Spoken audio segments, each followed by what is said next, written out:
Hello friends, home cook মঞ্জুতে আপনাদের সবাইকে অনেক অনেক স্বাগত। আজ আমার রেসিপিতে থাকছে কুমড়ো শাক চচ্চড়ি।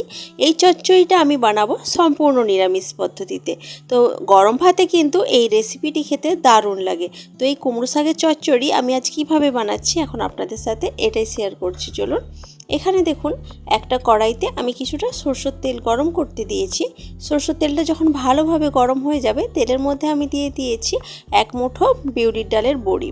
বড়িগুলোকে এখন বেশ লালচে করে ভালোভাবে ভেজে নিব। সুন্দরভাবে ভেজে নিতে হবে, তাহলে কিন্তু বড়িগুলো খেতে ভীষণ ভালো লাগবে।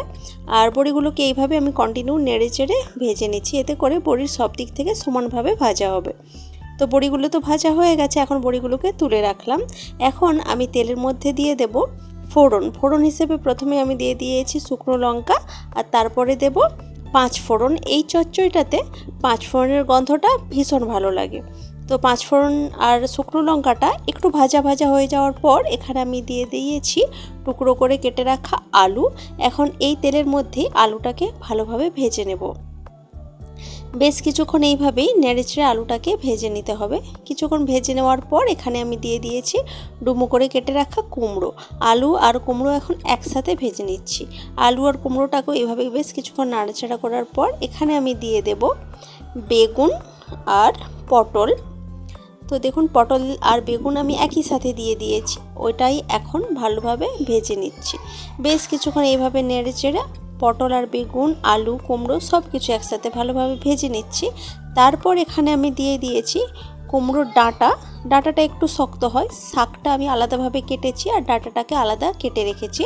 তো সেই ডাঁটাগুলোই দিয়ে দিলাম। এখন সব কিছু একসাথে ভালোভাবে মিশিয়ে নিচ্ছি এবং ভালোভাবে ভেজে নিচ্ছি। বেশ ভালোভাবে ভাজা হয়ে যাওয়ার পর এখানে আমি দিয়ে দেব কুমড়ো শাকটা, যেটা আমি আলাদাভাবে কেটে রেখেছিলাম, সেই শাকটাই দিয়ে দিলাম। তারপর আমি এর ওপরে কিছুটা নুন ছড়িয়ে দেব। নুনটা ছড়িয়ে দিলে শাকটা ভালোভাবে মজে যাবে। নুনটা ছড়িয়ে দেওয়ার পর এখানে আমি শাকটাকে ঢাকা দিয়ে রেখে দেব কিছুক্ষণ। প্রায় 1 থেকে 1.5 মিনিট এইভাবেই ঢাকা দিয়ে রেখেছি, এতে করে শাক থেকে বেশ কিছুটা জল বেরিয়ে যাবে। শাকটা অনেকটা মজে গেছে দেখুন। আর এতে করে যে আলু, বেগুন, কুমড়ো, পটল এগুলো ছিল, সেগুলো অনেকটা ভাপানো হয়ে গেছে এই কুমড়ো শাকের জলটাতেই। তো এখন একসাথে সব কিছু খুব ভালোভাবে মিশিয়ে নিচ্ছি।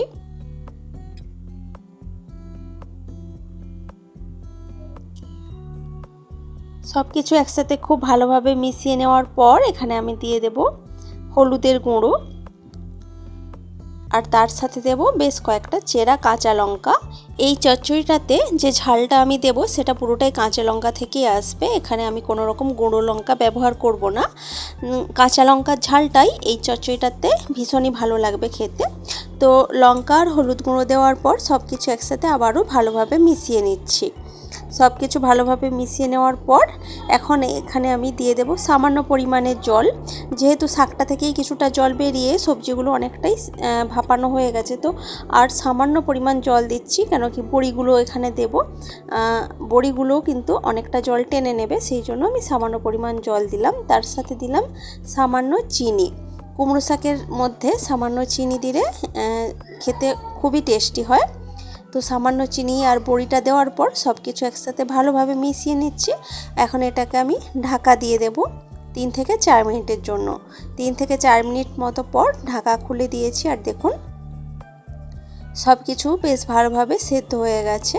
এখন খুন্তির সাহায্যে আমি একটু নাড়াচাড়া করে সমস্ত সবজিগুলোকে একটু ভালোভাবে ভেঙে নেব এবং সব কিছুর সাথে খুব ভালোভাবে মিশিয়ে নেব।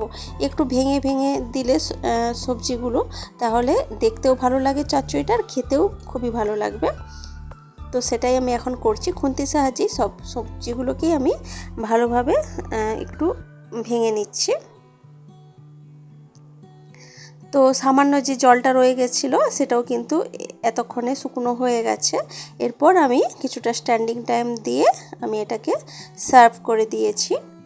চচ্চড়িটা হয় ভীষণই সুস্বাদু। নিরামিষ দিনে আপনারা কিন্তু এই শাকের চচ্চড়িটা বানাবেন। আর এই কুমড়ো শাক তো খেতেও ভীষণ ভালো হয়, আর শরীরের জন্যও কিন্তু বেশ ভালো এই কুমড়ো শাকেরটা। তো এই রেসিপিটি আজকে আপনাদের কেমন লাগছে সেটা কিন্তু অবশ্যই কমেন্ট করে জানাবেন। ভালো লাগলে লাইক, কমেন্ট, শেয়ার করবেন এবং প্লিজ আমার চ্যানেলটি সাবস্ক্রাইব করে আমার পাশে থাকবেন। তো আজকের ভিডিওটা এ পর্যন্তই থাক, দেখা হচ্ছে অন্য কোনো দিন অন্য কোনো ভিডিওতে অন্য কোনো রেসিপির সাথে। তো আজকের মতো টাটা বাই বাই।